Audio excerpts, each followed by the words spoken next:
हाँ Sunil ji, welcome. So nice, thank you. Hari ji, Chandigarh में यार बहुत गर्मी है, सही कह रहे हो। मुझे फुल स्लीव टी शर्ट, मुझे लग रहा है कि अब पंखा ओपन करना पड़ेगा आज।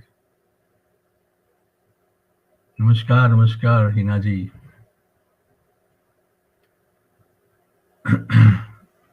हरी जी, सुनील जी इस टाइम लाइन पे ही है। जो हम चिनार की बात कर रहे थे, वो दूसरा चिनार है। दर फॉर्म बोलते हैं उसको, जहाँ पे हमने शूट किया था। हिना जी वेलकम। रमेश कोल जी नमस्कार नमस्कार, सो नाइस।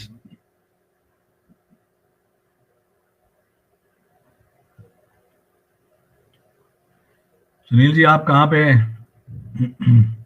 कश्मीर में बैठे कि आ गए हैं?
शशि जी welcome.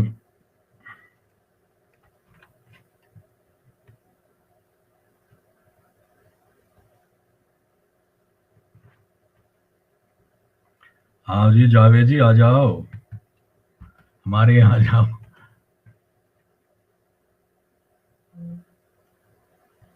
Thank you thank you thank you Hina ji, God bless you.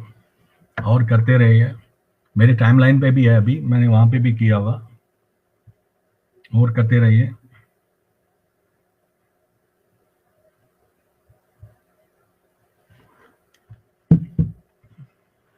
Will wait for some more time, जब तक वो लोग तो जुड़ते रहेंगे।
चलिए हम अब स्टार्ट करते हैं।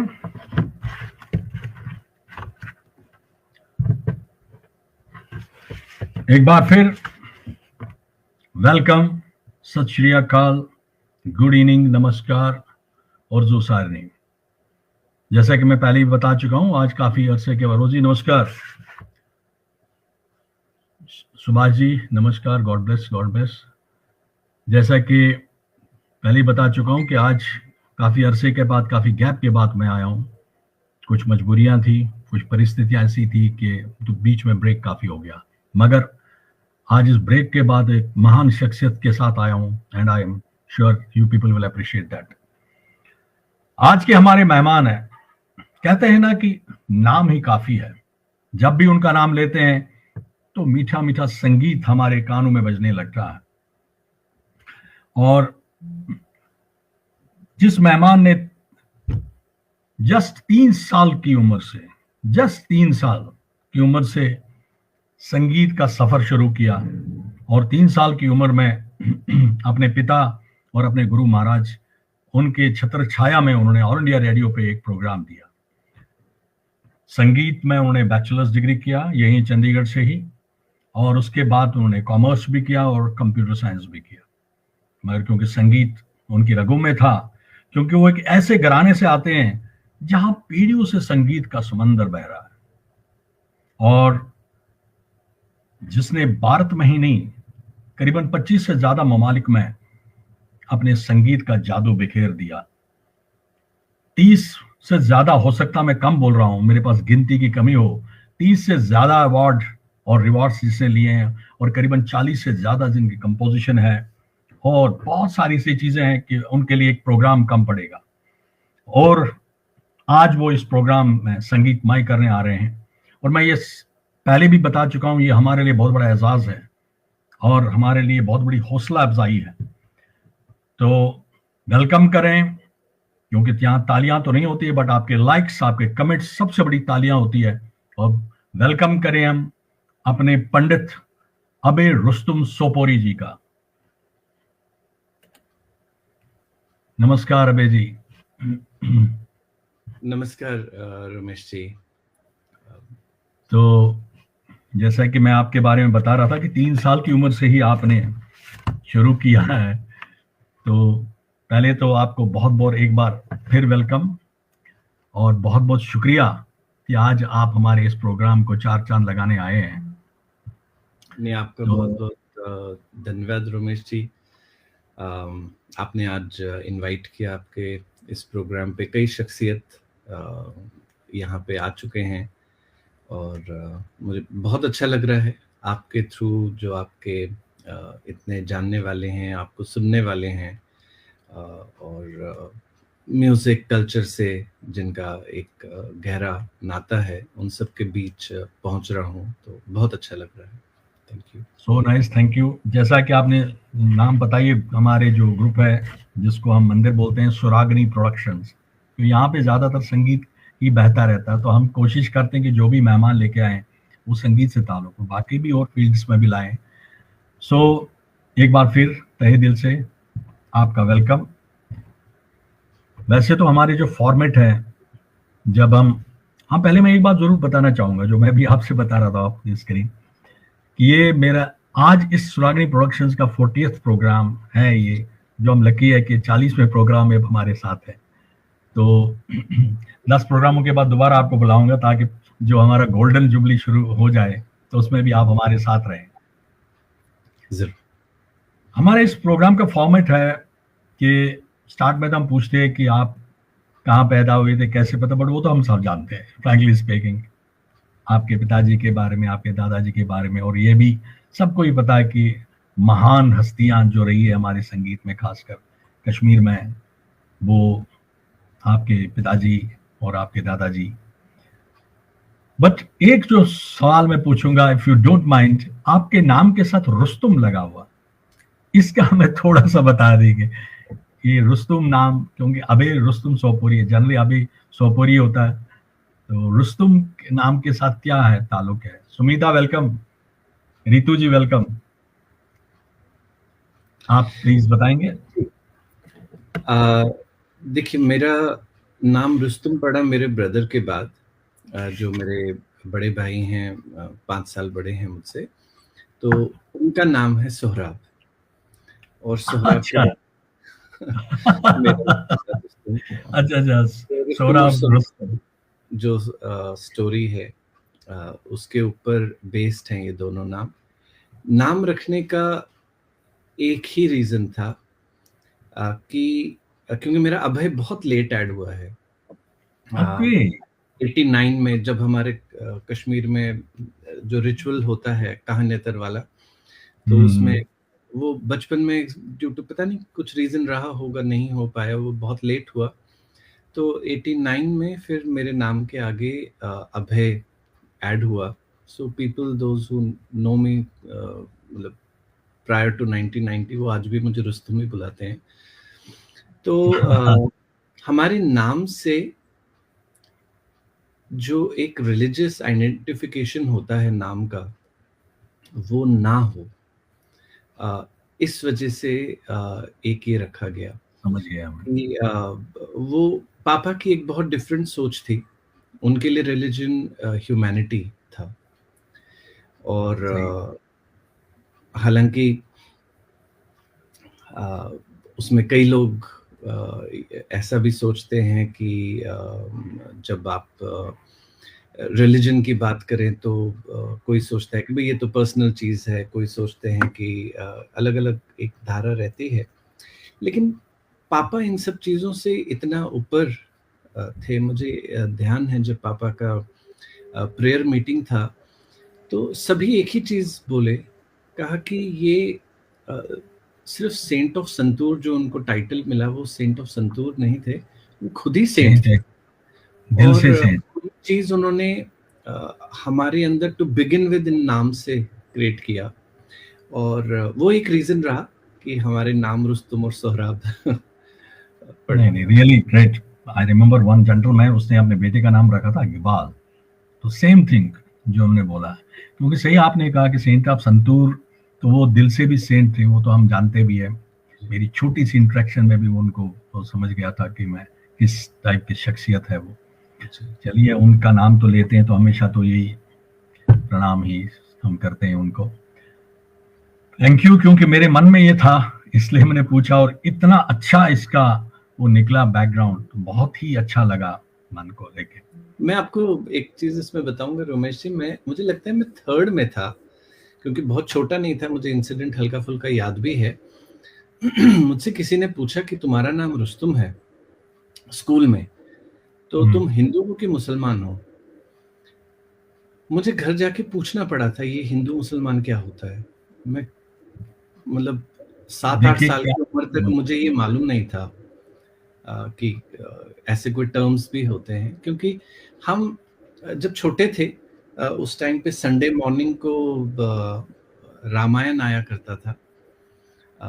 महाभारत तो शायद बाद में जी, पहले रामायण आता था।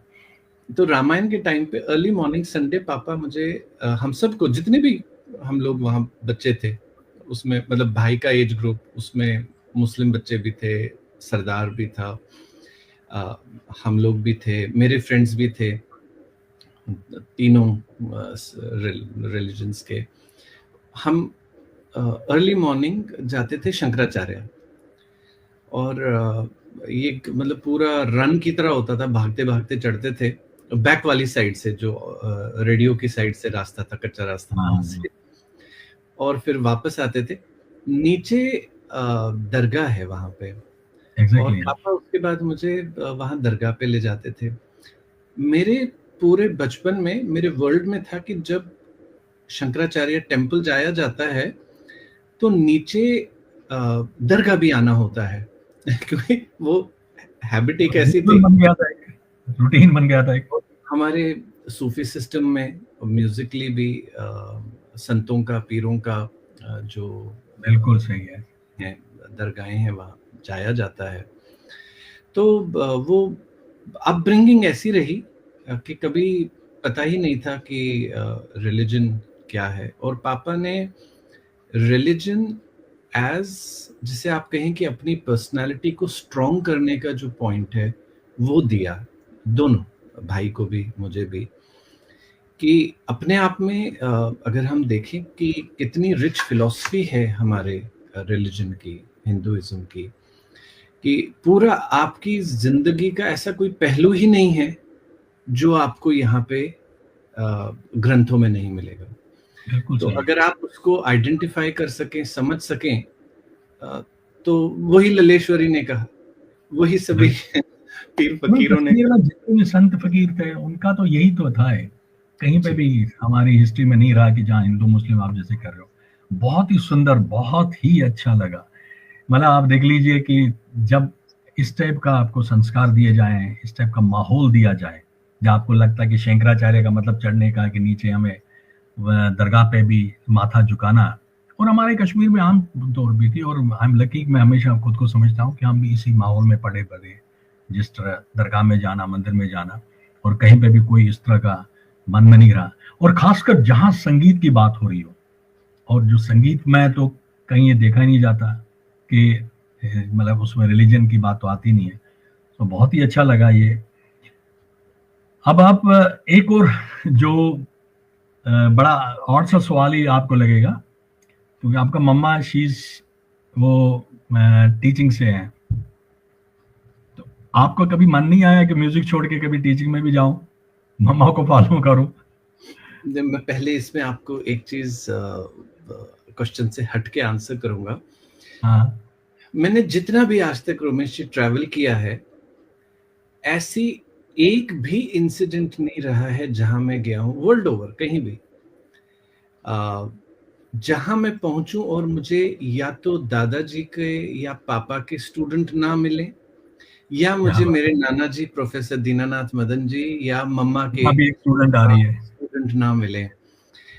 वो हमेशा मुझे कोई ना कोई मिलते हैं जो इन में से किसी ना किसी के डिसाइपल्स या स्टूडेंट्स रहे हैं।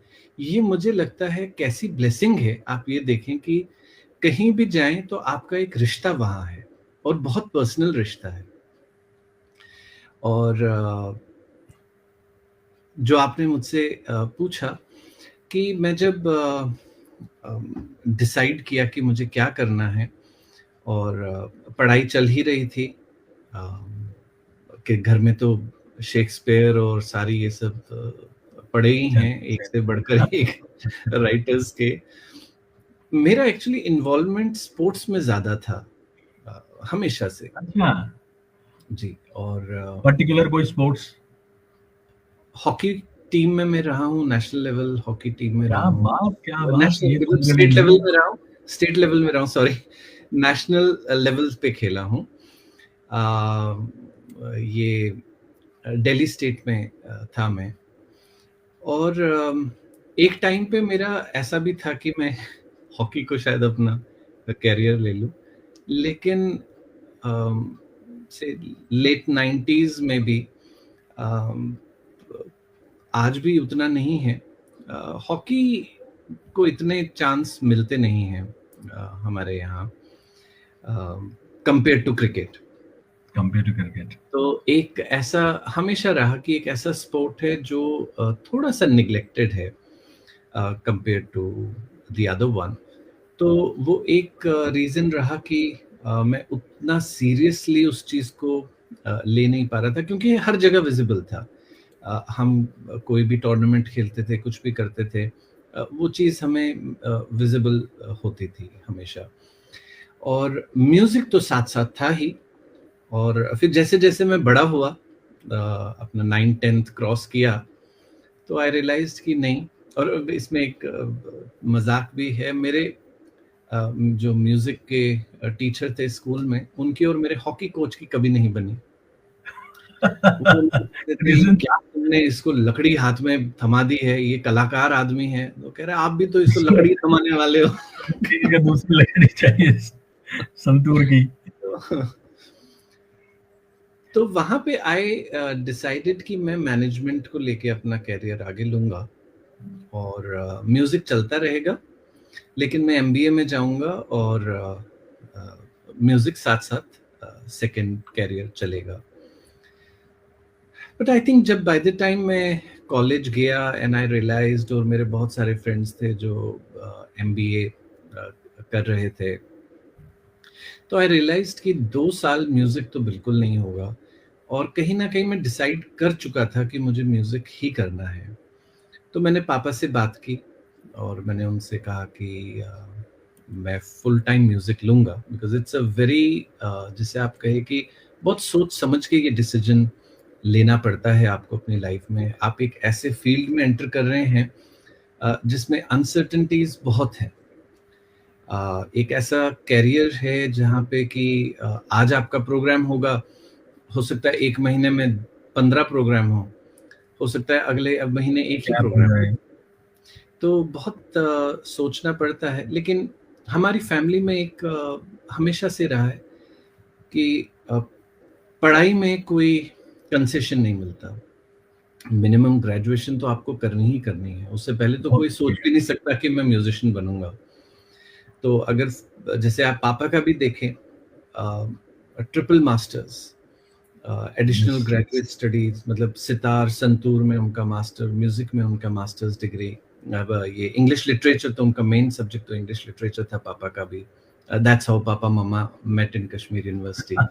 वो हिस्ट्री होने वाली थी जी, और उसके बाद पापा की एडिशनल जो स्टडीज थी साइकोलॉजी में, फिलॉसफी में, फिर वेस्टर्न म्यूजिक में किया। सिमिलरली मेरे बड़े अंकल्स जो 2 हैं, सीनियर इम्यूनोलॉजिस्ट रहे हैं मेरे बड़े वाले अंकल। दूसरे अंकल सीनियर सोलर साइंटिस्ट रहे यूएस में। तो बट सबका म्यूजिक बहुत चल रहा था। उन्होंने फुल टाइम म्यूजिक नहीं लिया, पापा ने फुल टाइम म्यूजिक लिया, यही फर्क है। तो वो जब इनिशियली पापा से बात हुई थी, जब मैं स्कूल में था कि स्पोर्ट्स लिया जाए, म्यूजिक लिया जाए, तो पापा से अभी तो पढ़ाई करो। और पापा का ये था जो भी लेना होगा, और वो हमेशा हमारा होता है कि जो मर्जी लो, लेकिन अपना एकेडमिक बैकग्राउंड इतना स्ट्रांग रखो कि वो कभी ना कभी काम तो आता ही है। और नजरिया बढ़ता है उससे, वो सबसे बड़ी चीजें वो होती है। और हमारे यहाँ जो डिसाइपल्स भी आते हैं, उनको भी मेरी हमेशा कोशिश होती है कि उनको तो जाना ही जाना है। अगर म्यूजिक में इंटरेस्ट है तो बैचलर्स कर ले म्यूजिक में, अगर कोई और सब्जेक्ट है तो उसमें कर ले, क्योंकि कॉलेज लाइफ आपको एक दुनिया का नजरिया देता है। एक छोटा यूनिवर्स है कॉलेज, जहाँ पे आपको थोड़ी छूट भी मिल रही है, रिस्ट्रिक्शंस भी हैं, डिसिप्लिन है भी, थोड़ा सा खुलापन भी है। आपको वर्ल्ड को फेस करने का जो तरीका है वो स्कूल में नहीं मिलता है। You get that in college and university level. Exactly. तो अगर उसको हम मिस करें तो मुझे लगता है आदमी बहुत अच्छा कर सकते हैं, लेकिन कभी कभी फिर जाहिल हरकतें भी कर जाते हैं। इट्स इम्पोर्टेंट, इंसान की फितरत नहीं है। इट्स इम्पोर्टेंट कि आप पढ़ाई करें। भारती जी हमारे बीच में है, भारती रैना जी, काफी आपके फादर के साथ उन्हें भी काम किया हुआ। जी नमस्ते। चलिए, अच्छा है कि तभी मैं ये मन में इसलिए भी था क्योंकि आपने कॉमर्स भी किया, कंप्यूटर साइंस भी किया, चंडीगढ़ से आपने अपना फिर म्यूजिक की। पहले आपने कॉमर्स किया था कि पहले म्यूजिक का लिया था आपने? पहले मैंने कॉमर्स किया था। म्यूजिक मैंने डिसाइड किया कि नहीं, अब मैं music as a full time career करूंगा। तो एक्चुअली क्या हुआ 2003 में, ये भी मैंने क्यों किया म्यूजिक, मैं यूएस में था, मैं कुछ रिसर्च वर्क करना चाह रहा था with regard to music therapy.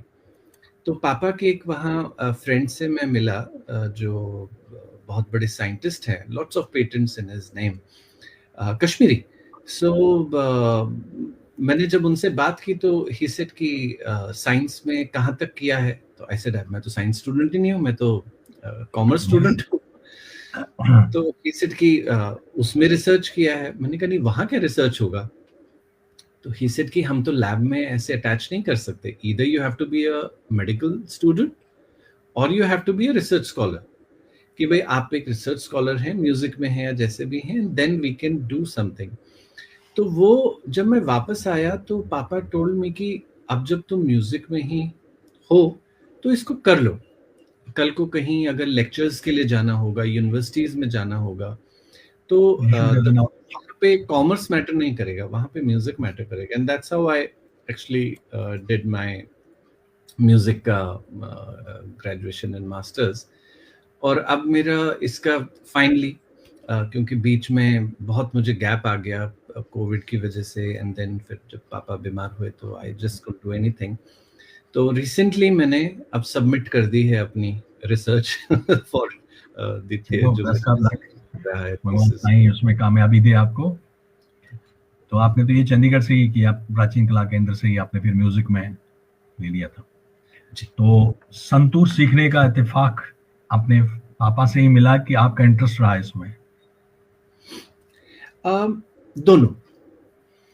मेरी जो शुरुआत हुई पहले दादाजी से, पंडित शंभुनाथ सुपोरी जी, और उन्होंने पहले मुझे गाना सिखाया।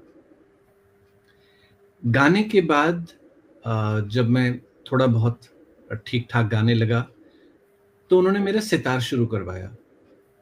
स्टार, उन्होंने कहा यहाँ आप काफी चल जाती हैं, स्टार वगैरह काफी ज्यादा चीजें आप जी, जानते हैं।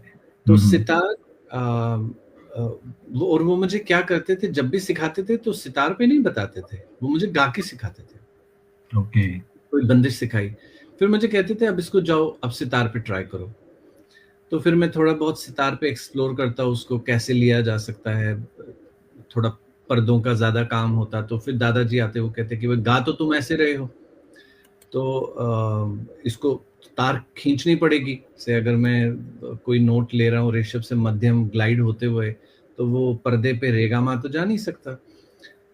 तो वो जो कॉन्सेप्ट था गायकी और तंत्रकारी का, वो दादाजी ने मुझे राइट फ्रॉम द बिगनिंग ही इस तरीके से शुरू कराया, और फिर फाइनली जब संतूर आया तो थोड़ा बहुत दादाजी, बाकी तो संतूर पापा सिखाए हैं। मास्टर बन के चुके थे। और हमारे यहाँ बेसिकली संतूर तो है ही, उसकी तो इतनी बड़ी हिस्ट्री है, लेकिन हमारे फैमिली इंस्ट्रूमेंट्स में क्योंकि कश्मीरी सितार भी था, और दादाजी ने जब क्लासिकल सितार लिया तो हमारे यहाँ सितार भी अटैच हो गया। नहीं तो संतूर, सितार, वसूल अभी मैंने वापस रिवाइव किया, तो वसूल जो था, तो वो रिदम भी आपको सीखना पड़ता है, क्योंकि खास तौर पे जो पापा की शैली है जिसको हम सोपोरी बाज कहते हैं, वो भी पूछूंगा आपसे बाद अगर में।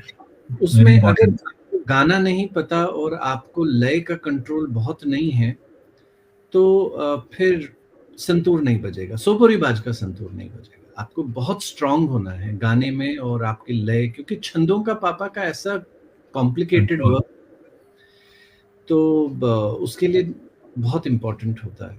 तो बिगनिंग ये रही मेरी। चलिए पहले कुछ सुनते हैं आपसे, उसके बाद बहुत इंपॉर्टेंट क्वेश्चन रिगार्डिंग संतूर पूछूंगा। जी जी, पहले कुछ सुनते हैं आपसे। जरूर। आप कुछ संतूर पे आपका, आई कैन अंडरस्टैंड संतूर आपके प्रेम में नहीं है, बट हम आवाज सुनेंगे उनकी। जी जरूर जरूर। ये बता भी दीजिएगा कि आप क्या प्ले कर रहे हैं, सो दैट हमारे प्ले पीपल विल अंडरस्टैंड। जी जरूर जरूर।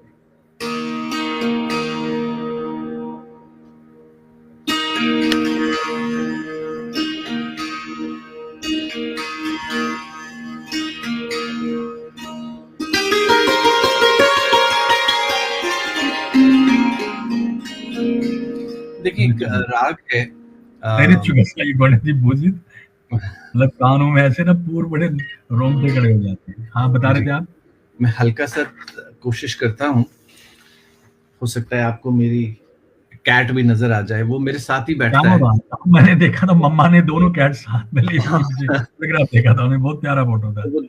जहां मैं बैठता हूँ वो वहीं आके, ये कुर्सी अलग से इसकी है। मैं देखता हूँ अगर संतूर थोड़ा सा फोकस में आ सके तो। हाँ आ गया। चलो अभी संतूर पे फोकस कीजिए आप। जी बहुत सुंदर। मैं आपको पूरा फ्रेम में दे रहा हूँ, मैं खुद आउट हो रहा हूँ।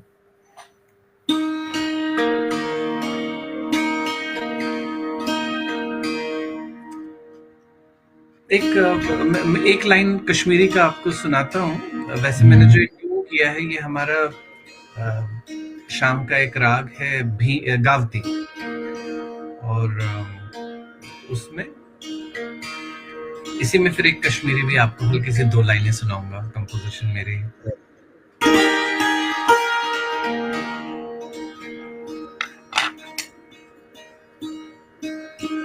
जो मैं आपको बता भी रहा था कि गाने के पॉइंट ऑफ व्यू से कुछ चीजें होती हैं, तो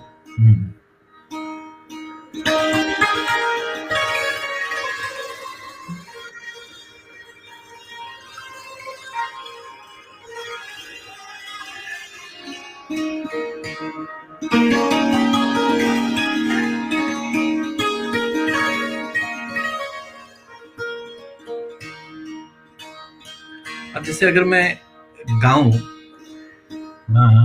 दे रे तेरे नाम। सो आई कांट प्ले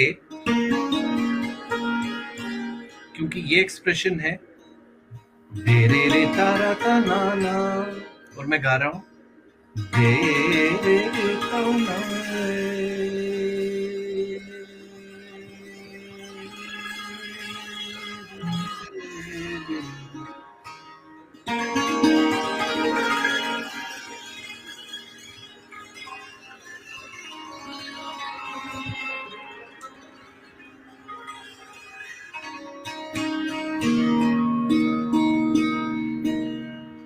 दे रे तानी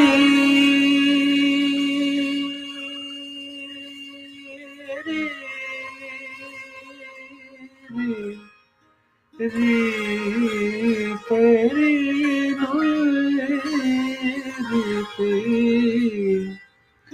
दे तेरे रे ताना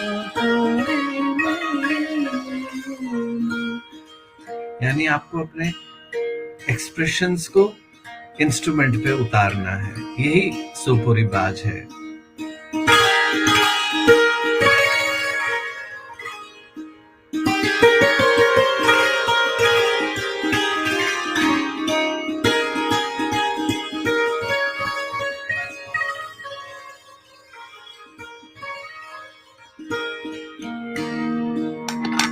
इसी में 2 लाइनें कश्मीरी की सुनाता हूँ तो अच्छा लगेगा।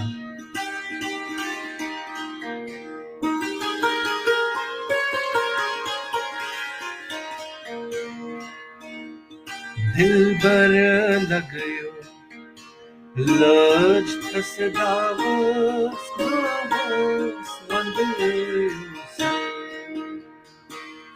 ये मूवी में मैंने लिया था, शिकारा मूवी में बशीर आरिफ साहब का कलाम है ये।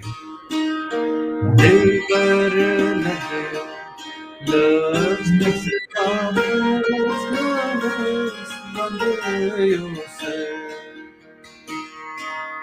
तार तरुण लोल दरिया बस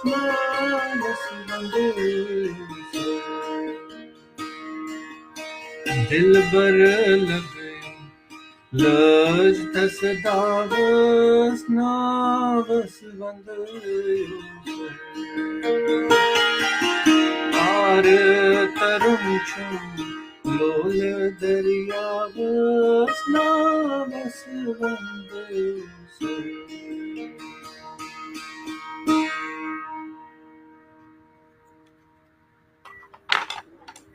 बहुत सुंदर, बहुत सुंदर।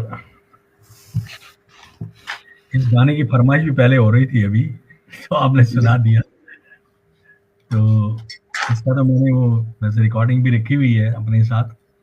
अभी हमारे बीच में अशोक घायल जी है, वो लिख रहे थे कि अभी जी ने एक नया राग कोई शुरू किया, इजाद किया हुआ जी, उसके बारे में कुछ बताइए। रमेश जी, मैंने 5 राग बनाए हैं और ये मैं कहूँगा कि ये तो ऊपर वाले की एक देन है,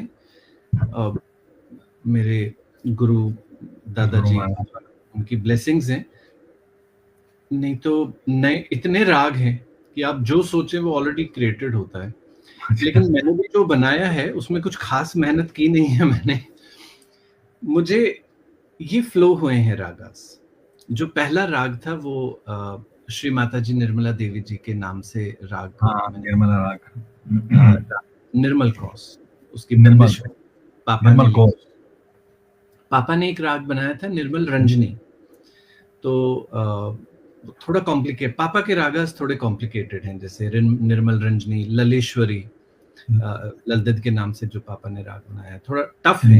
महाकालेश्वर कुछ वो आपका वो तो पहला मैंने ये बनाया, इसमें पापा ने मुझे काफी गाइड किया था, काफी हेल्प किया था। और उसके बाद मैं बॉम्बे में, कोविड से पहले का टाइम है, मुझे लगता है 18 या 19 के आसपास की ही बात है।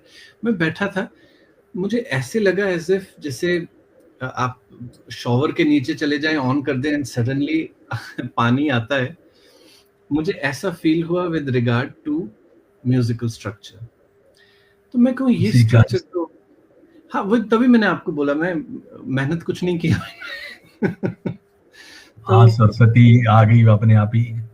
मैं सोचा ये स्ट्रक्चर तो सुना सुना लगता नहीं है। मैं इमिडिएटली गया, अपना कीबोर्ड ऑन किया और क्योंकि कहीं भूल ना जाऊं, और मैंने इसको हल्का सा रिकॉर्ड किया।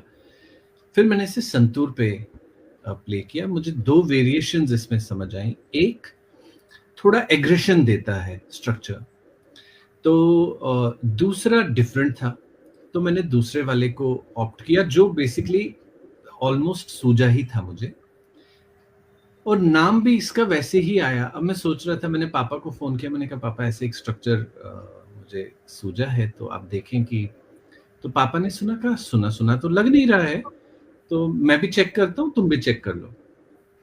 तो रफली 1000 रागास का जो रेफरेंस है उनमें मैंने देखा ऐसा कोई स्ट्रक्चर ही नहीं था। मैं खुद ही अमेज्ड कि आज तक ये सूझा क्यों नहीं किसी को।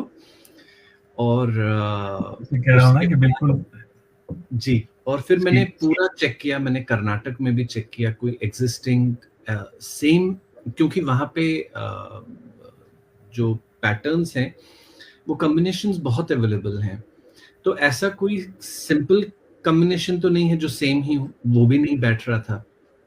तो with the grace of God, और मुझे नेक्स्ट डे नाम भी खुद ही आया कि राग महाकाली। तो जी, तो मैंने पापा को फोन किया, मैंने कहा पापा माँ काली के नाम से कोई राग है क्या? अगर महाकाली रखें, तो पापा ने कहा ऐसा राग तो नहीं है। तो फिर राग महाकाली ये पड़ा। फिर डॉक्टर अग्निशेखर जी ने एक फंक्शन किया, जो माँ शारदा के नाम से उन्होंने पूरा वो फेस्टिवल एक किया था, कोविड टाइम्स में था। तो उन्होंने मुझे फोन किया कि एक माँ शारदा के नाम से राग बनाओ। अब यहाँ पे मैं फंस गया, क्योंकि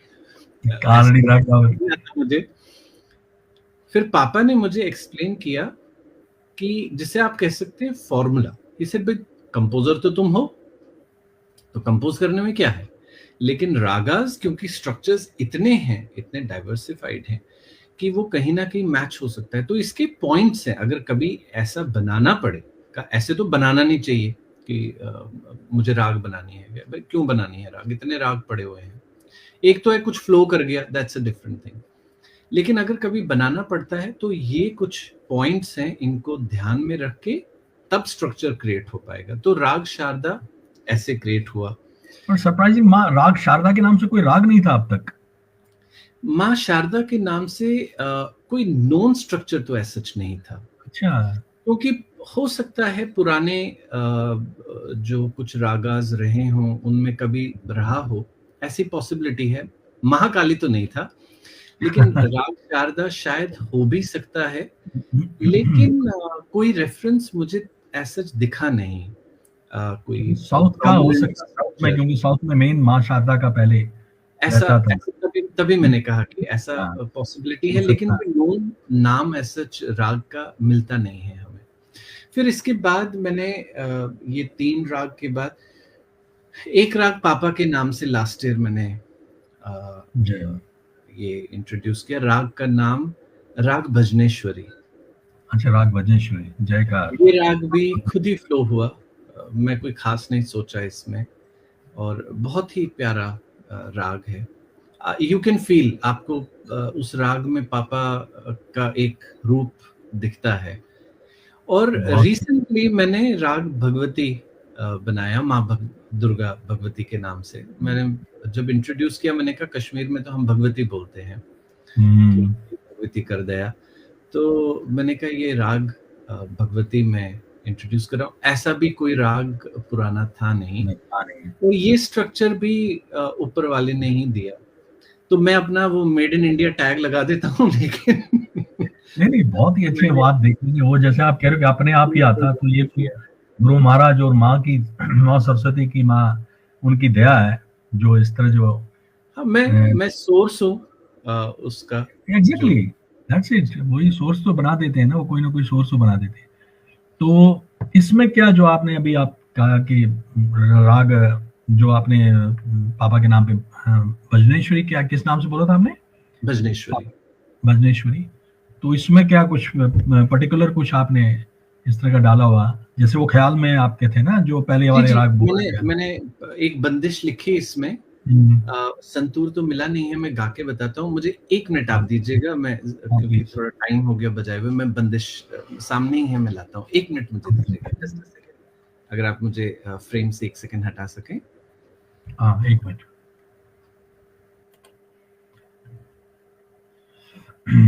चलिए, जब तक वो सेटिंग करेंगे, हम तो बह रहे हैं इसमें और इतना आनंद आ रहा है। और माँ सरस्वती और गुरु महाराजों की दया से आप देख लीजिए, हमारा अपना जो बच्चा है वो कितनी ऊंचाइयों को छू गया है म्यूजिक में। और ये सबसे बड़ा इम्पोर्टेंट है, जब आप इतनी लगन से इसमें जाते हैं। मैं तब तक इनका एक क्या कर लोल तबन कोरनम सूर जानान मोह्यम दूर। ये शिकारा फिल्म का था। क्या कर लोल तबन कोरनम सूर जानान मोह्यम दूर। जार्वनेयम वावस्त कावस नावस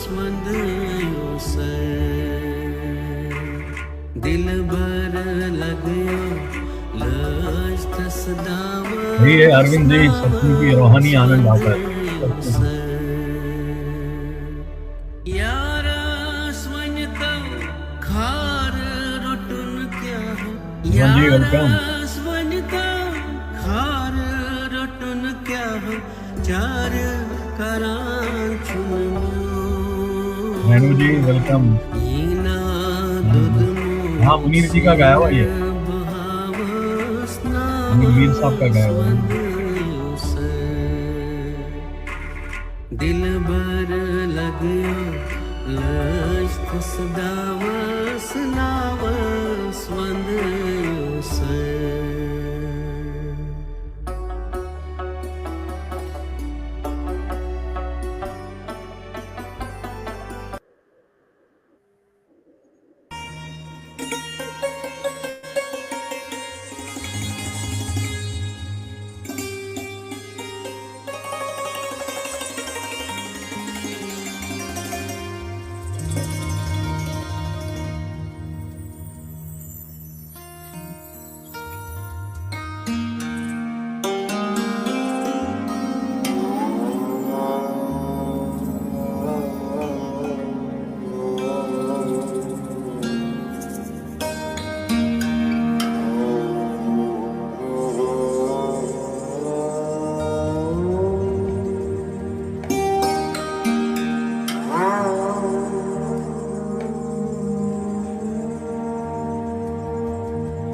शिव छुई थली थली रोजा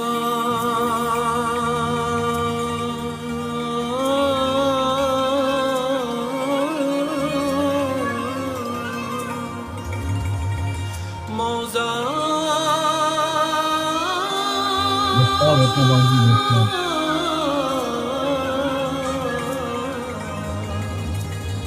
युंदते मुसल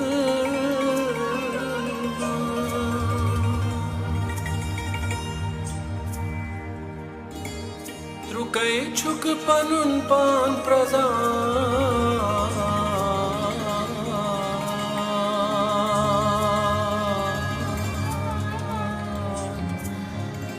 सोई छै साहिब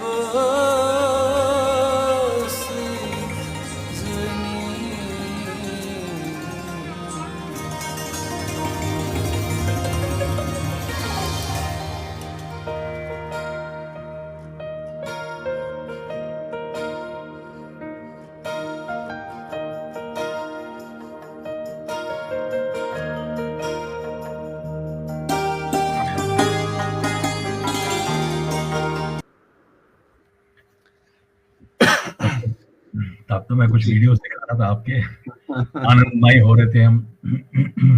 मैंने मुनीर साहब ने ये उनका मास्टरपीस है। जब मुनीर साहब भी हमारे यहाँ प्रोग्राम में आए हैं. Is a wonderful singer and super person. जी, सुपर पर्सन. रेनू मला जी भी आपको आशीर्वाद दे रही है. She is here. मेरा बहुत बहुत नमस्कार.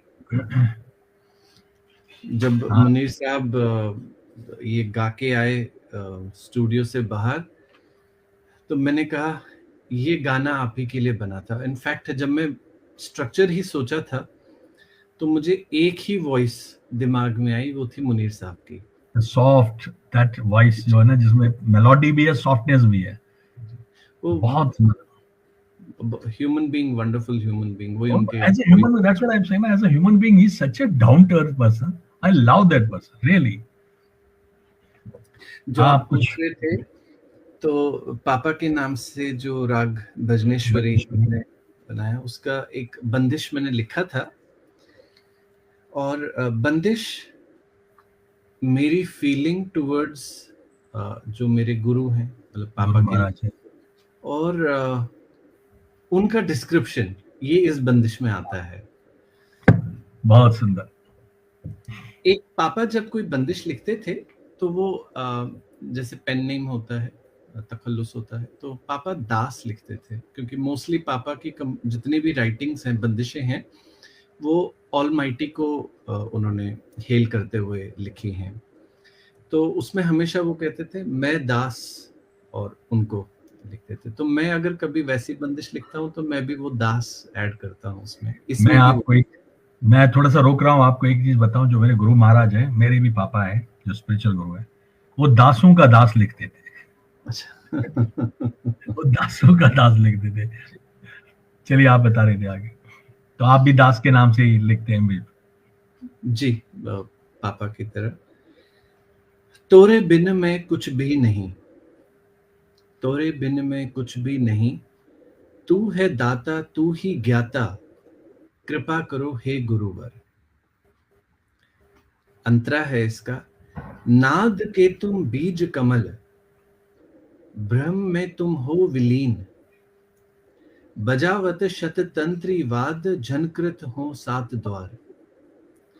मन करत तुमरो ध्यान, सुनत हूं ब्रह्मनाद, भजन गावत तुमरो दास, कृपा करो हे. जय हो. भजन गावत तुमरो दास, कृपा करो हे. बहुत सुंदर जी, बहुत सुंदर. तो कुछ और सुनाइए, और इससे पहले मैं आगे बढ़ूं. इतना आनंद आ रहा कि आपको आधे घंटे और नहीं छोड़ूंगा. बहुत आनंद आ रहा, बहुत आनंद आ रहा. आपको ये बता दूं कि आप जो जिस तरह आपके जो हाथों से संतूर और आपकी आवाज में जो मधुरता है, वो आपकी बातों में भी बहुत मधुरता है. बहुत आनंद आ रहा सुनने में, बहुत ही आनंद आ रहा है. God bless you. सुनाइए कुछ और आप जो सुनाना चाहेंगे. संतूर पे सुनाता हूँ. संतूर पे.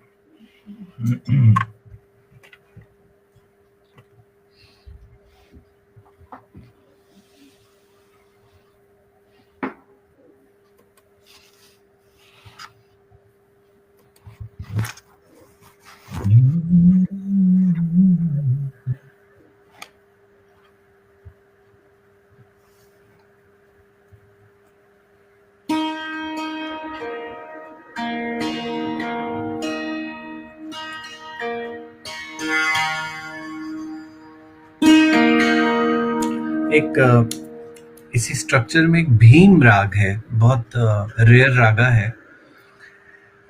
उसकी बड़ी खूबसूरत बंदिश है, नाद, नाद के ऊपर, अनहद नाद के ऊपर.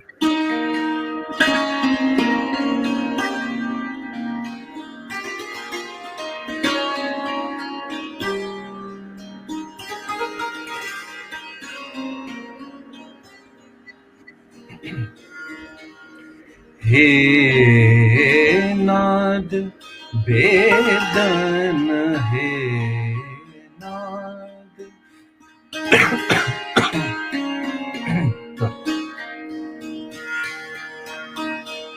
हे नाद वेदन, हे नाद वेदन, गुनी कौन पायो पार हे नाद,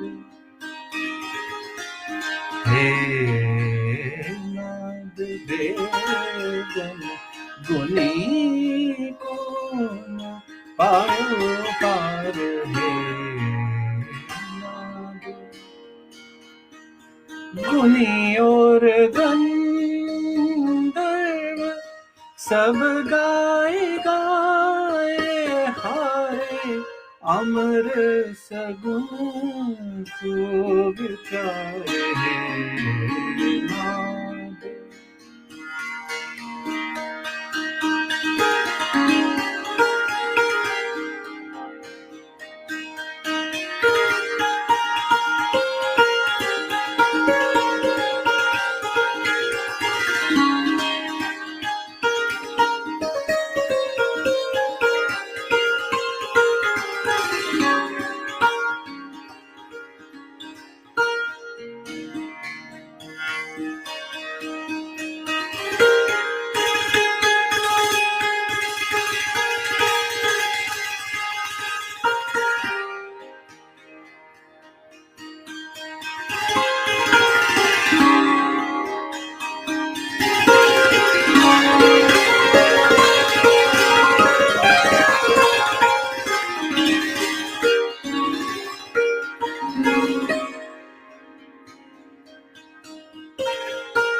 बहुत आनंद, बहुत आनंद, बहुत आनंद।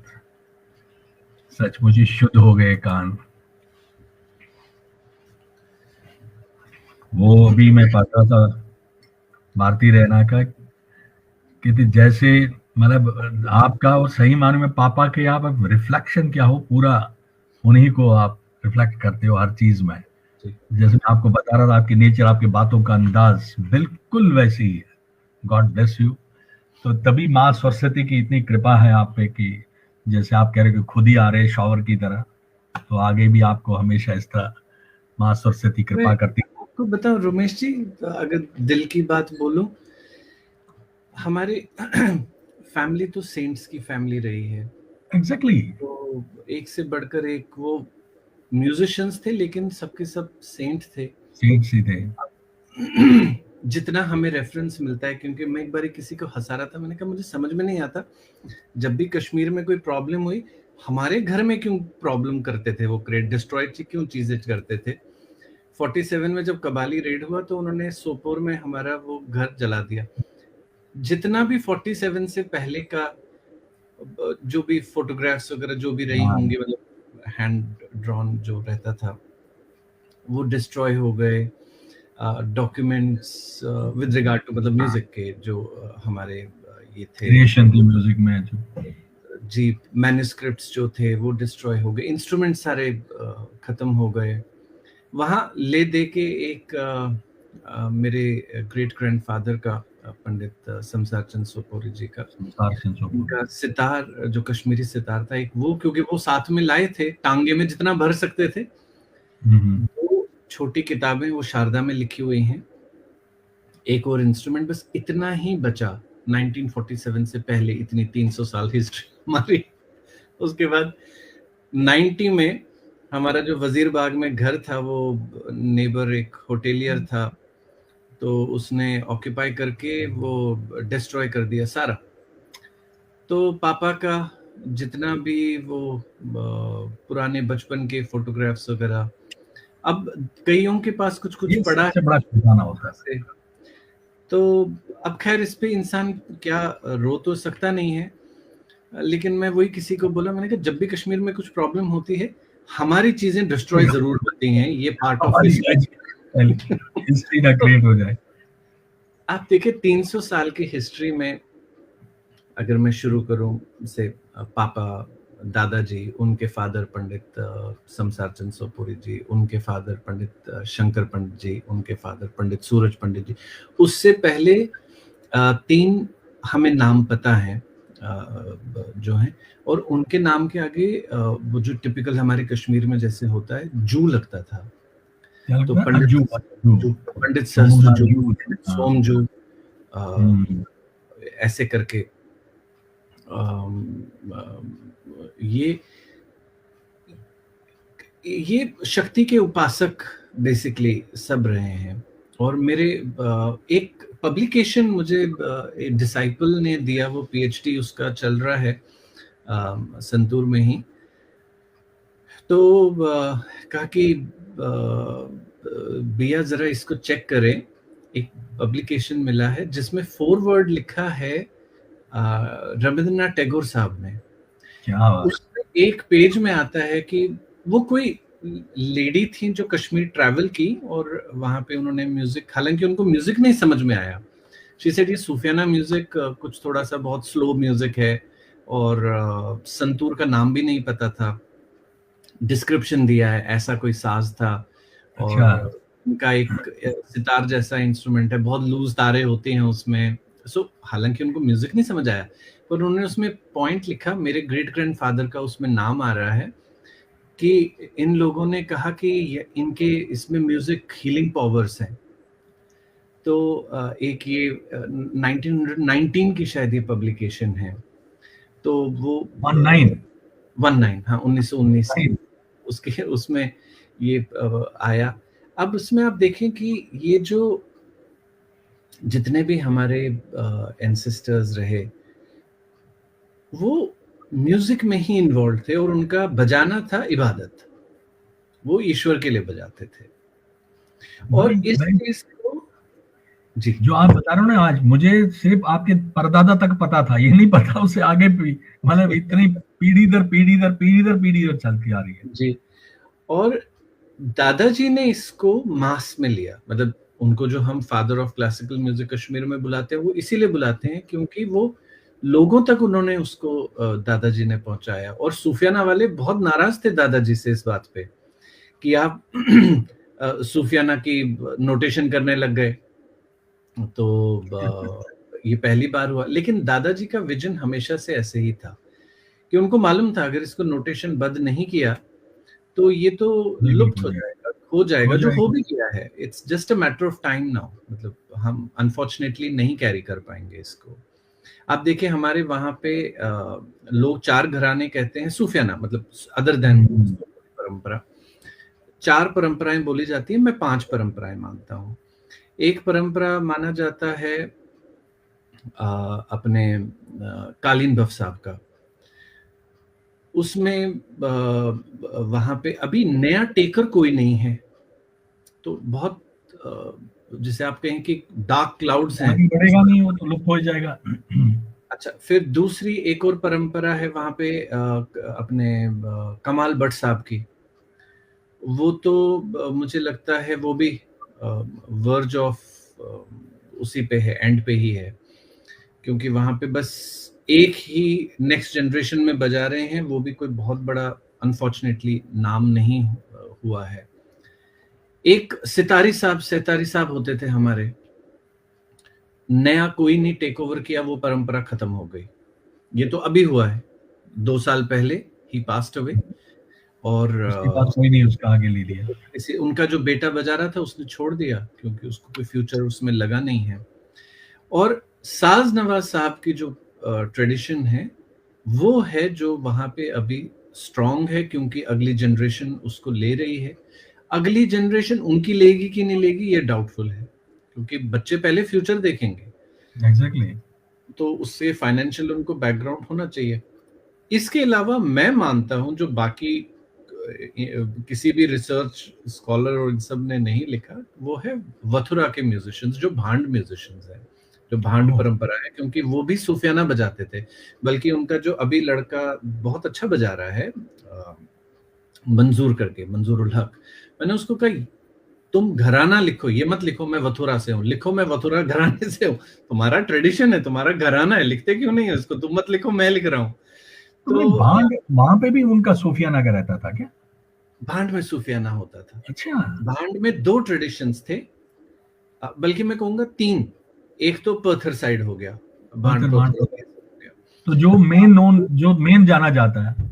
जी जी जी। म्यूजिक में 2 ट्रेडिशंस थे इनके। एक था स्वर्णई, क्योंकि भांड म्यूजिशियन संतूर नहीं बजाते थे, वो लोग स्वर्णई बजाते थे, जो जश्न में यूज होता था। जैसे आज भी हम देखते हैं शादी वगैरह पे फंक्शंस होते हैं, वो बाहर उनका ढोल होता है, नगाड़ा होता है और स्वर्णई होती है, वो फोक मेलोडीज वगैरह बजाते हैं।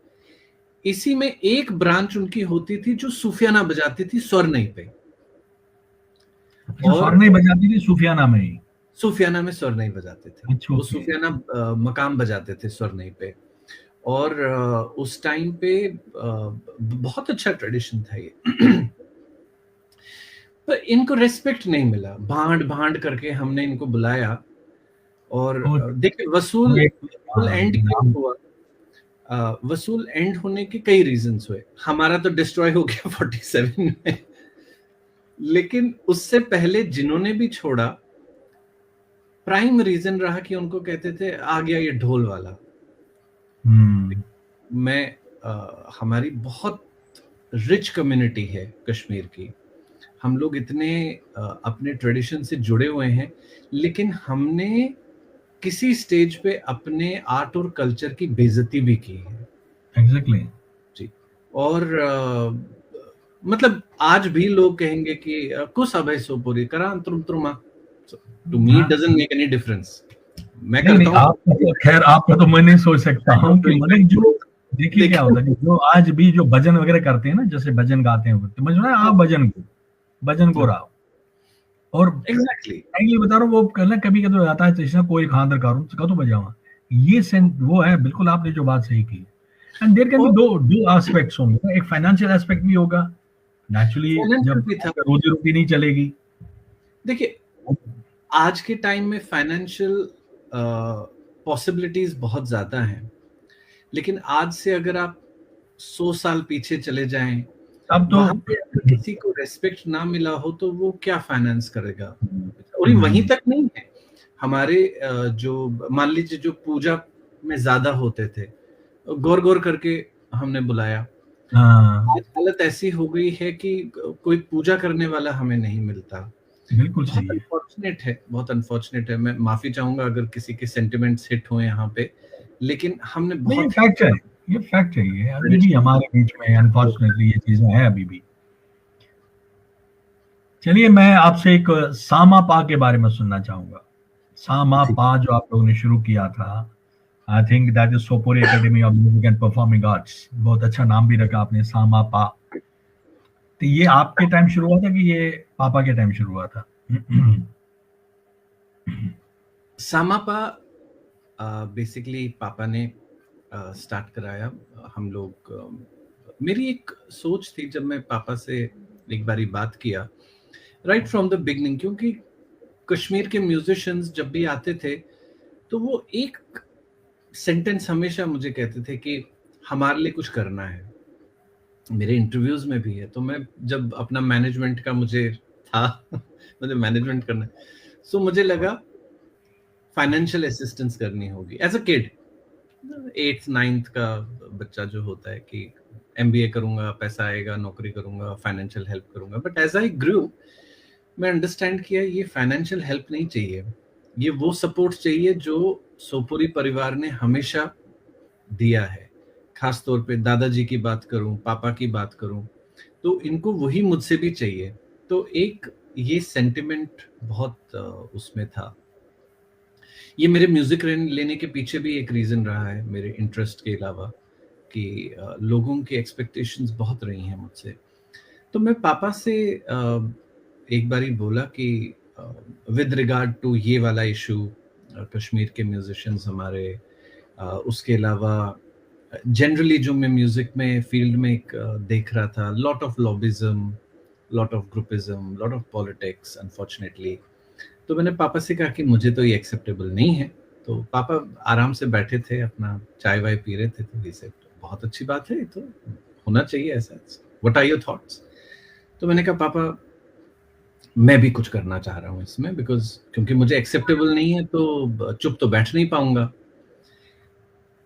तो पापा ने कहा, दो बातें उन्होंने मुझे बोली और बहुत हार्ड वे से बोली। कहा देखो इसमें दो चीजों का ध्यान रखना, एक तो रेवोल्यूशंस जो हैं वो पैलेसेस में नहीं होते बैठ के, मतलब एसी रूम में आप बैठे हो, सड़कों पे होते हैं। आप कहेंगे कि ये गड़बड़ हो रहा है और चाय का एक सिप लेंगे और कहेंगे बहुत ये ठीक सच्ची बात, बहुत सुंदर बात की है। He said, these are talks. Get onto the ground, कुछ करो। Exactly. फिर बोलो कि ये प्रॉब्लम थी, ये मैंने एड्रेस किया है और ये किया जा सकता है, का उसका वैल्यू होता है। एज सच तो सब बोलते रहते हैं। और दूसरी चीज ही सेड, अगर इस काम में कूदोगे, लोग अपनी एस्पिरेशंस जोड़ेंगे, लोग अपनी उम्मीद जोड़ेंगे, इसमें यू टर्न नहीं है। कहा कि आज से 10 साल के बाद, 15 साल के बाद बिजी हो जाओगे, कॉन्सर्ट्स दे रहे होगे, रिकॉर्डिंग्स कर रहे होगे, फिल्म्स कर रहे होगे, जो भी होगा, फिर सोचोगे कि अब मैं नहीं कर पा रहा हूँ। का छोड़ नहीं पाओगे, कॉन्सर्ट छोड़ना पड़ेगा, ये काम नहीं छोड़ पाओगे, क्योंकि लोगों की अगर एस्पिरेशंस को तोड़ा, इट्स क्रिमिनल। तो अगर कर सकते हो कूदो, हम पूरा खानदान यही करता है, तुम भी करो। और फिर सामापा आया, क्योंकि जो दादाजी का स्कूल था वो 1990 में, तो उसमें तो आग लग गई, आई थिंक ग्रेनेड ब्लास्ट हुआ था। तो संगीत महाविद्यालय, तो संगीत महाविद्यालय का ही एक जो नेक्स्ट वर्जन है नेशनल लेवल पे, वो सामापा क्रिएट हुआ। पापा फाउंडिंग चेयरमैन रहे सामापा में, और Samapa with the grace of God बहुत पाथ ब्रेकिंग वर्क सामापा के थ्रू हो पाया है। जम्मू कश्मीर में फेस्टिवल्स में जहाँ पे कि ऐसी हालत थी कि 20-25 लोग भी ना मिले, वहां पे फेस्टिवल का दायरा 50,000 60,000 लोगों तक पहुंच रहा था, और बॉर्डर एरियाज में, और उसमें हर चीज से हमने एल्बम्स क्रिएट किए, नए टैलेंट्स, क्योंकि पापा का हमेशा ये रहा यूथ का प्रोजेक्शन होना चाहिए। हमें अपने बुजुर्गों की इज्जत करनी है, उनके ट्रेजर को संभाल के रखना है, लोगों तक पहुंचाना है और यूथ को प्रमोट करना है। अगर हम यूथ प्रमोट नहीं करेंगे, ट्रेजर हमारे पास ही रह जाएगा। तो सामापा के फेस्टिवल में आप हमेशा ये देखेंगे डोमिनेटेड बाय यूथ। एक स्लॉट ही जो कभी किसी फंक्शन में नहीं हुआ, कामानी जैसे ऑडिटोरियम में, जहां पे लोग ये सोचते हैं कि सिर्फ बड़ा नाम लेके आए, नहीं तो हॉल नहीं भरेगा, वहां पे फेस्टिवल की शुरुआत हमेशा डेली, मतलब जैसे अभी रिसेंटली सामापा संगीत सम्मेलन का 20th एडिशन हुआ, क्योंकि 20 साल हो गए सामापा को, तो तीनों दिन पहला प्रेजेंटेशन जो था वो यूथ के जो हमारे म्यूजिशियंस हैं, यंगर जनरेशन के म्यूजिशियंस हैं जो बहुत अच्छा कर रहे हैं, उनको प्लेटफॉर्म मिल रहा है। और हमेशा से, और ये पूरी सोच रही है, हमेशा परिवार की सोच रही है। और अगर आप ये भी देखिए, सिखाने के लिहाज से भी जो सामापा में भी हुआ, बहुत सारे म्यूजिशियंस में आप देखेंगे कि कुछ चीजें अपने बच्चों को देंगे और वो वहीं तक महदूद रख के बाकी को देंगे। मुझे लगता है पूरी परिवार की सबसे कम नॉलेज अगर किसी के पास होगी तो मेरे पास नहीं होगी, क्योंकि मैं दादाजी का youngest, one of the youngest disciples में से।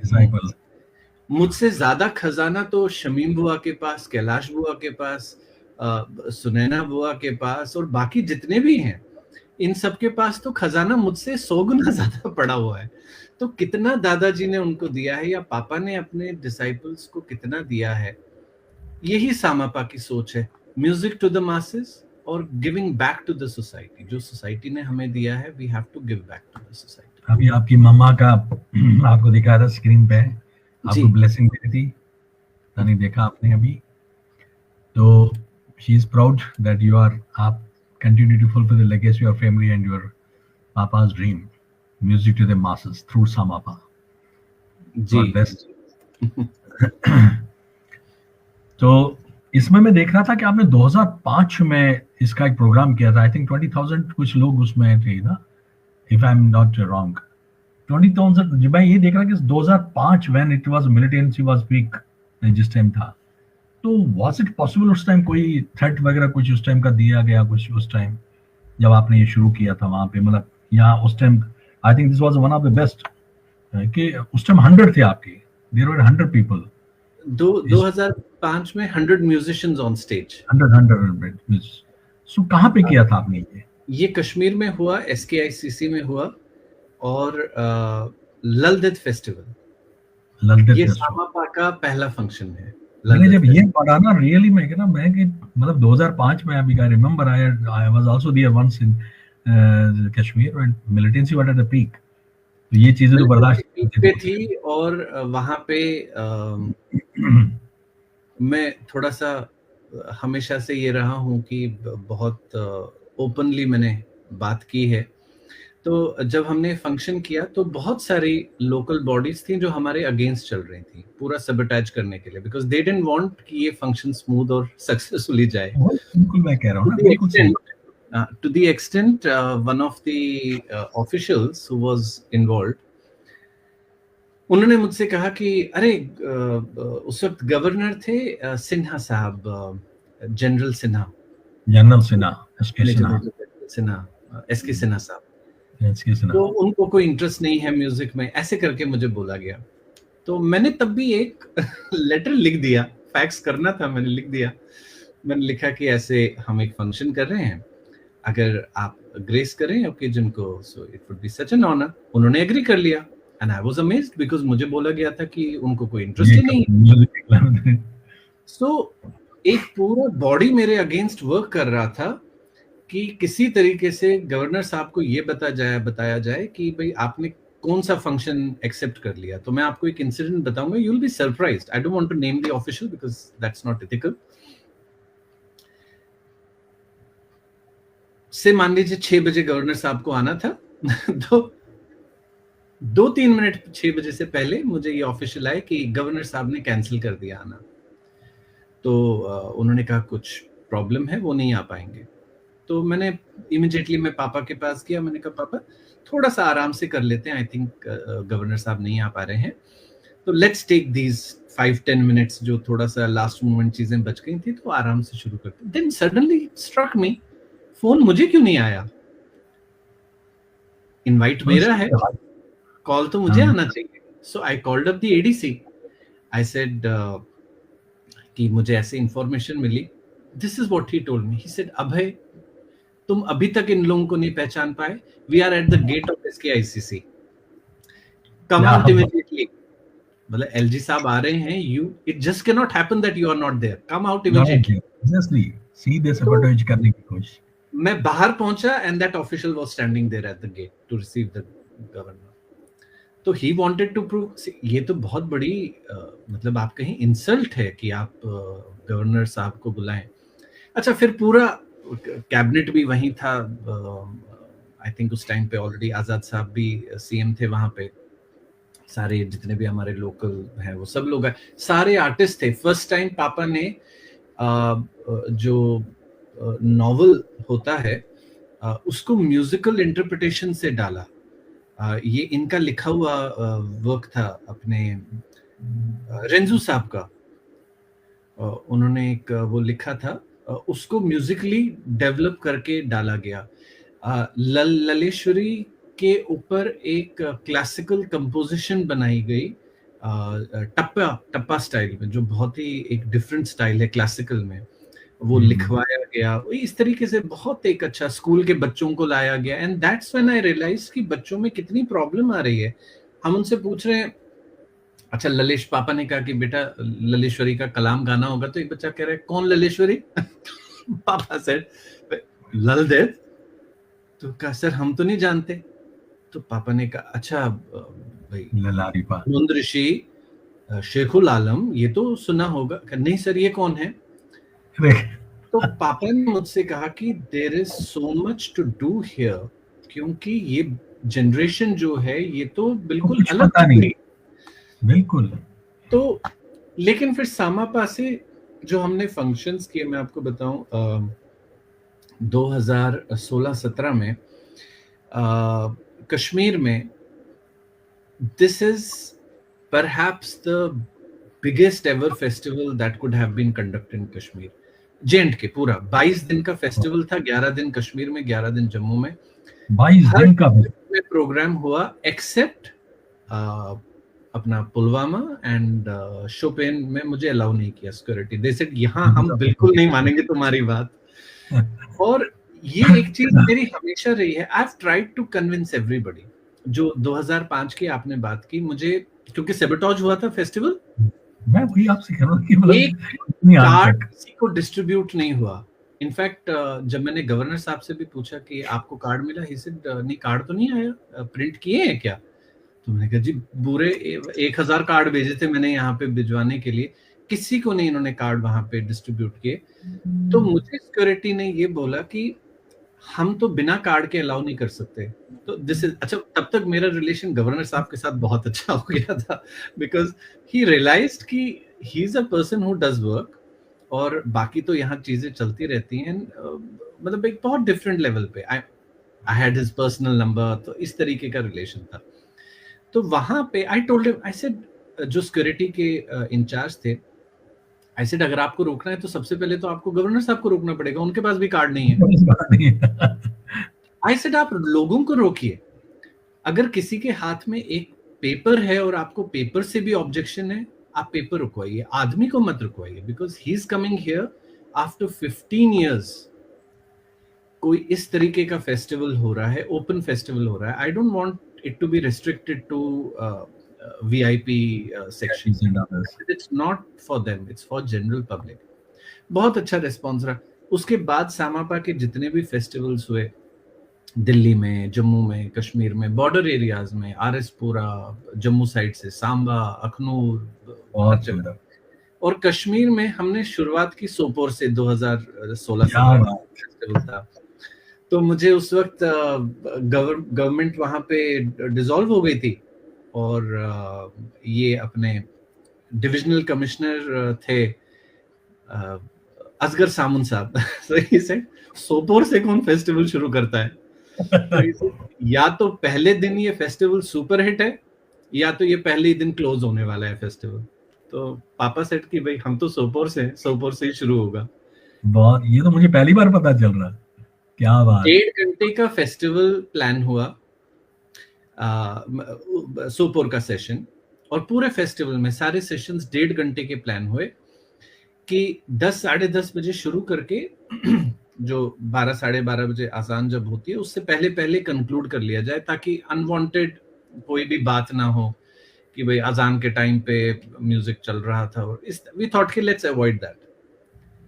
जब आजान हुई, मैंने पापा को इशारा किया, पापा परफॉर्म कर रहे थे वहां पे together with lots of musicians, उनके कश्मीर के भी और सब लोग। ये कौन से हॉल में किया था वहां पे? ये सोपोर में, सोपोर डिग्री कॉलेज में। अच्छा, डिग्री कॉलेज में किया था। ओके ऑडिटोरियम में। और बच्चे कितने, रोमेश जी मैं आपको क्या बताऊं, मतलब वहां पे सेशंस में बच्चे बाहर अंदर आ रहे थे, फिर आधे बाहर निकल रहे थे कि ये भी सुन ले। और हमने स्पीकर्स थोड़े से बाहर भी लगा दिए कि उनको बाहर भी आवाज आए, because it went beyond what was expected. और मैं फिर माइक्रोफोन पे गया, मैंने कहा कि अजान का टाइम हो गया है और आप लोग अभी जाना चाहें, so we are concluding. This is what we heard. The entire hall said, आज की नमाज यही है, हमारे उस्ताद आए हैं, हम नहीं जा रहे, हमें सुनना है। This session continued for 6.5 hours। उसके बाद 6.5 hours 8 घंटा ये सेशन चला है। अगले दिन उसके बाद फिर कुपवारा में था, 8.5 घंटे का सेशन चला है। My God. Doctor Rafiq Masoodi साहब भी थे। खत्म ही नहीं हो रहा है, मतलब म्यूजिशियन खत्म कर रहे हैं और लोगों को मिला ही नहीं है। जो लोगों वो हीलिंग था ये, एग्जैक्टली। और हर जगह, क्योंकि सारे सेशंस 1.5 घंटे के थे, कहीं पे भी 7-8 घंटे से पहले सेशन नहीं खत्म हो पाए। तो this is what Samapa does. Samapa is definitely, फिर मैं कह रहा हूँ कि बिल्कुल हीलिंग टच है एक, healing through the music, it has really proved that. Great great यार। और दूसरा आपका सोजे साज, सोजो साज। सोजो साज बेसिकली पापा का क्रिएशन था। पापा जब 1974 में अमेरिका से अपना कंपोजिशंस में, वेस्टर्न कंपोजिशंस में कोर्स करके आए, तो उन्होंने कश्मीर में पूरा बेसिकली 1974 में कश्मीर का म्यूजिक चेंज हो जाता है जब पापा रेडियो ज्वाइन हुए। इतनी मोटी फाइल थी रोमेश जी पापा के अगेंस्ट, उन सब ने लिखी थी जिनको हम सोच भी नहीं सकते हैं। आज भी मुझे मिलते हैं उनमें से कुछ लोग हैं अभी, ईश्वर उनको लंबी उम्र दे। और सिर्फ एक ही चीज, हमारा म्यूजिक तबाह कर रहे हैं, वेस्टर्न म्यूजिक ला रहे हैं, वेस्टर्न इंस्ट्रूमेंट्स ला रहे हैं, क्लासिकल डाल रहे हैं, कश्मीरी कल्चर खराब कर रहे हैं। आज कश्मीरी कल्चर वही है जो पंडित भजन सुपुरी ने क्रिएट किया था 1974। जब रेवोल्यूशन लाना ये तो बोला था उन्होंने, तो आपको तो आगे आना पड़ेगा।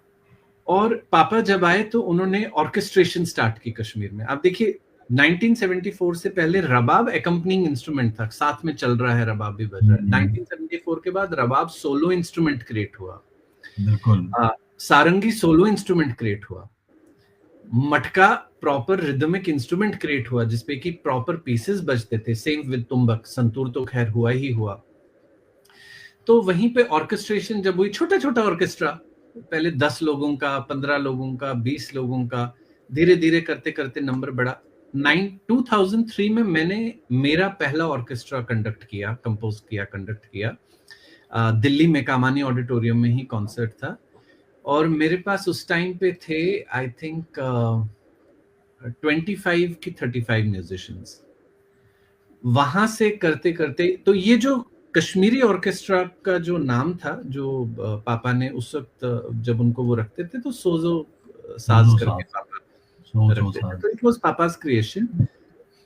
मैंने भी वही कैरी किया, और ये नंबर जो ऑर्केस्ट्रा का 15-20 से शुरू होते होते जब जुबीन मेहता साहब के साथ मैंने उसमें भी वहां पे हमारे ऑर्केस्ट्रा 100+ था। 100+। तो चलिए उसी जुबीन मेहता जी का भी बता दीजिए, how it happened. So basically the German ambassador approached Papa and me, और उन्होंने कहा कि ऐसे मैं एक फंक्शन सोच रहा हूँ करने का, और उसमें कुछ फ्यूजन हमें क्रिएट करना है with the orchestra. And by that time he had already been briefed about the work which पापा हैड डन, जो मैं भी कर रहा था। तो वो मैंने स्टार्ट किया, and then I had a talk with Zubin ji initial. उसमें मैंने उनसे पूछा कि how do we want to go ahead with this, should I just compose Kashmiri section? तो he said well you are a composer. मैंने कहा जी मैं करता हूँ। He said so you will compose it, Kashmiri section हो, जो करना है यू विल डू इट, अगर अरेंजमेंट भी करना है you have to do it. तो इस तरीके से आई लैंडेड अप डूइंग, और मुझे बहुत अच्छा लगा। You know he could have always said okay अपना कश्मीरी सेक्शन करके भेज दो and you know I will do the arrangements here, but he let me do it. उन्होंने मुझे करने दिया। जो ये चीज मुझे पापा में भी हमेशा दिखी, यूथ को, आपको यंगस्टर्स को जब तक आप अपॉर्चुनिटी देंगे नहीं, वो आगे कैसे बढ़ेंगे? पापा ने अपने म्यूजिशियंस को अगर पीछे रखा होता कि ये छोटे हैं अभी, तो फिर आगे कैसे काम चलता? सेम मैं भी यही सोचता हूँ कि हमें, जो मैं बात कर रहा था यूथ प्रमोशन की, बहुत इंपॉर्टेंट है। तो मुझे उनकी ये चीज बहुत अच्छी लगी। एंड इनफैक्ट इसमें एक मजाक ये भी हुआ कि ही ऑफ कोर्स डिडंट नो कि मैं इतना छोटा हूँ। तो आई सेड कि how do I you know call you? So he said call me by my name. I said well that's not possible, मैं तो नहीं कर पाऊंगा आपको by name। said क्या बुलाओगे? I said can I just call you uncle because you are quite elder to me? I think that's when he actually realized कि मैं he perhaps didn't know कि मेरी उम्र क्या है उस time। And then I landed up you know composing the orchestra, and such an honor कि one of the best conductors of all times उनको माना जाता है. You know, to stand with him and compose, I think this is one honor that only I have got. आपकी voice मुझे नहीं आ रही.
मुझे आपकी आवाज नहीं आ रही रोमेश जी.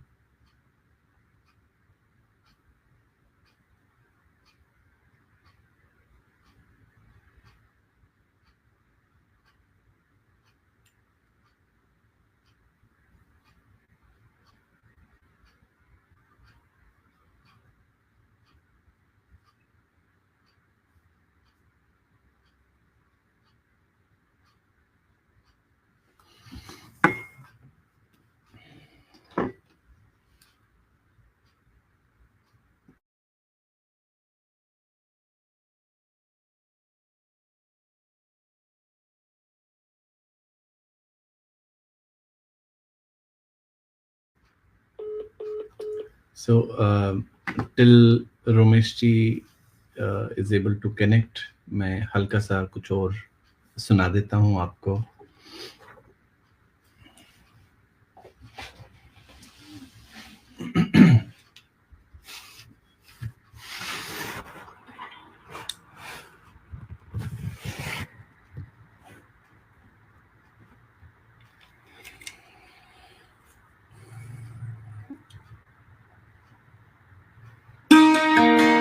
पापा की कंपोजिशन सुनाता हूँ. आप सबको पता है इस कंपोजिशन का.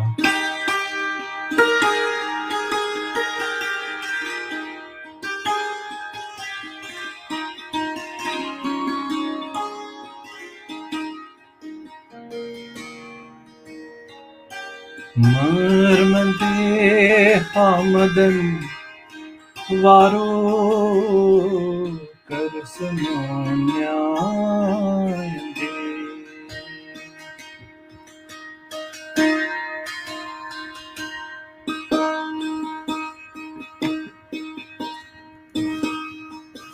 Just want to check कहीं मैं म्यूट तो नहीं किया. Sorry.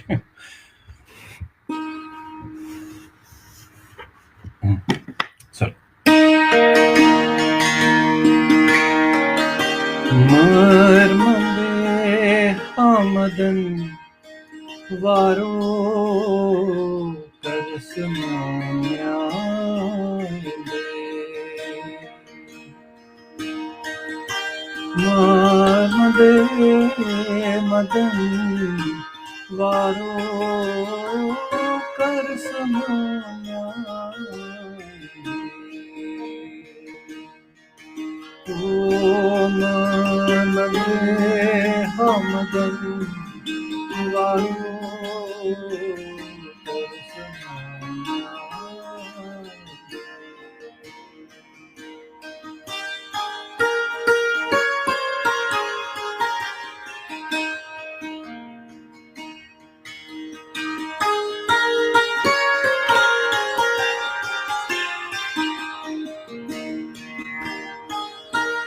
सोन्हा छम पाम दिवा सोन्हा छम पाम दिवा काम दी गई जाना वारो सोन्हा छम पाम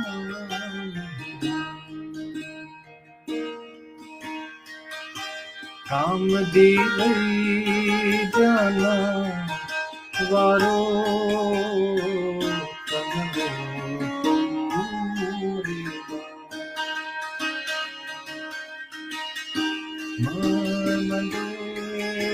मदन वारो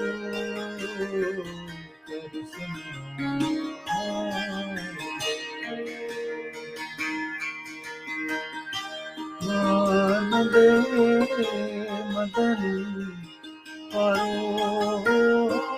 कर सुनिया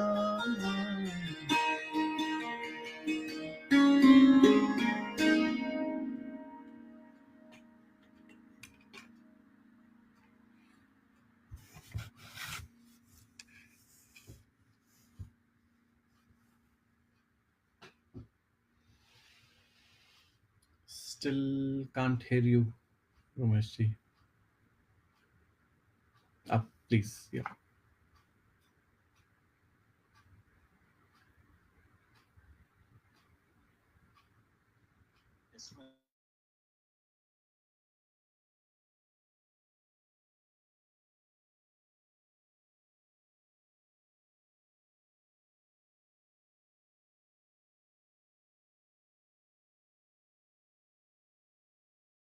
अब हम वाइंड अप करेंगे प्रोग्राम को। 1 सेकेंड, आपको अपना स्पीकर म्यूट कर दीजिएगा।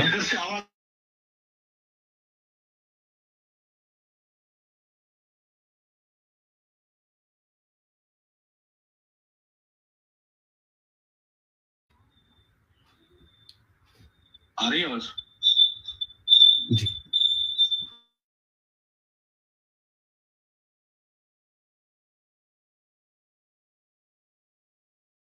बेसिकली क्या हुआ, लास्ट में थोड़ा सा गड़बड़ हो गया तो बट साढ़े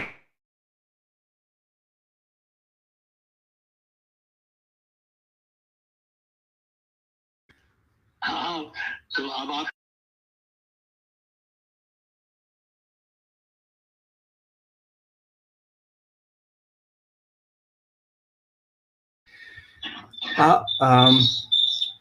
हमारा अनफॉर्चुनेटली कुछ रोमेश जी का जो कनेक्शन है वो ब्रेक हो गया, so we just can't hear him and तो मैं ही प्रोग्राम को कंक्लूड कर रहा हूँ। So with his permission, it was really wonderful आप लोगों के बीच रह के एंड रोमेश जी के साथ आज बात करके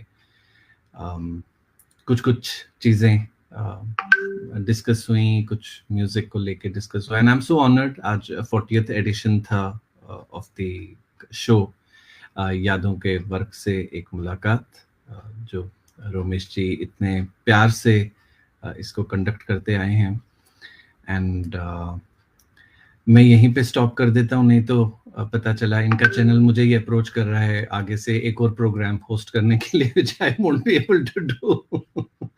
So आप सबको बहुत बहुत नमस्कार। Please take care of yourself and we have hard winters ahead, Kashmir में भी एंड नॉर्थ में भी, हालांकि कई जगह गर्मी है। Please take care of yourself and जल्दी मुलाकात होगी। God bless you all. नमस्कार। And one point from Romesh ji. So 1 second.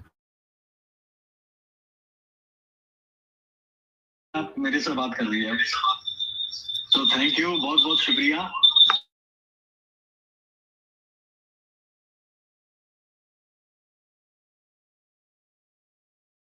Thank you अभय जी। जी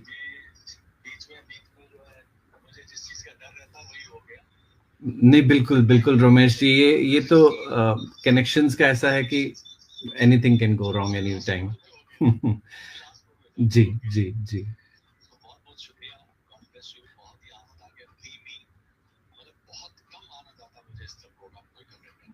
thank you Ramesh ji, thank you. जी जी, thank you so much and hope to connect with you very soon. Thank you. नमस्कार नमस्कार।